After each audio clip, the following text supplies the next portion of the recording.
తెలంగాణ ప్రభుత్వం మూసీ నది పునరుద్ధరణకైతే వేగంగా చర్యలు చేపడుతున్నట్టుగా మనకు తెలుస్తోంది. ఈ మేరకు బడ్జెట్లో 1000 కోట్ల రూపాయల నిధులను కేటాయించక అధికారులు మూసీ నది మొత్తాన్ని శుభ్రం చేయాల్సి ఉంటుందని, ఈ మేరకు నది ఆనుకుని ఉన్న దాదాపు 50,000 ఇళ్లకు పైగా నివాసితుల్ని ఖాళీ చేయించి ఆ ఇళ్లను తొలగించాల్సి ఉంటుందని, ఆ మేరకు వారికి నష్టపరిహారాన్ని కూడా చెల్లించాల్సి ఉంటుందని ముఖ్యమంత్రి రేవంత్ రెడ్డి గారి దృష్టికి అయితే ఈ విషయాన్ని తీసుకెళ్లినట్టుగా తెలుస్తుంది. ఈ మేరకు సీఎం రేవంత్ రెడ్డి గారు ఈ మూసీ రివర్ ఫ్రంట్ ప్రాజెక్టుతో నిరాశ్రులయ్యే నిరుపేదలకు డబుల్ బెడ్రూమ్ ఇల్లు కేటాయించాలని చెప్పి నిర్ణయించినట్టుగా మనకైతే తెలుస్తోందండి. ఈ మూసీ నదికి ఇరువైపులా దాదాపు 50,000 కుటుంబాలు నివసిస్తూ ఉండగా ఈ రివర్ ఫ్రంట్ ప్రాజెక్టు నేపథ్యంలో వారిని అయితే ఖాళీ చేయించాల్సి ఉంటుంది. దీంతో గతంలో నిర్మించిన డబుల్ బెడ్రూమ్ ఇల్లు ఏదైతే పేదవారికి పంచకుండా మిగిలిపోయినటువంటి ఇల్లు ఉంటాయి కదా, అలాంటి డబుల్ బెడ్రూమ్ ఇళ్లను తక్షణం వారికి కేటాయించి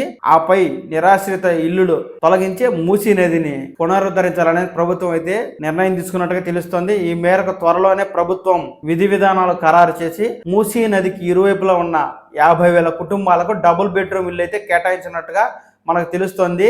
అపరిశుభ్రంగా ఉన్న మూసీ నదిని పరిశుభ్రమైన నదిగా మార్చడానికి తెలంగాణ ప్రభుత్వం నిర్ణయం తీసుకుని మూసీ నది పునరుద్ధరణ చర్యలు తీసుకున్న విషయం మనకు తెలిసిందే.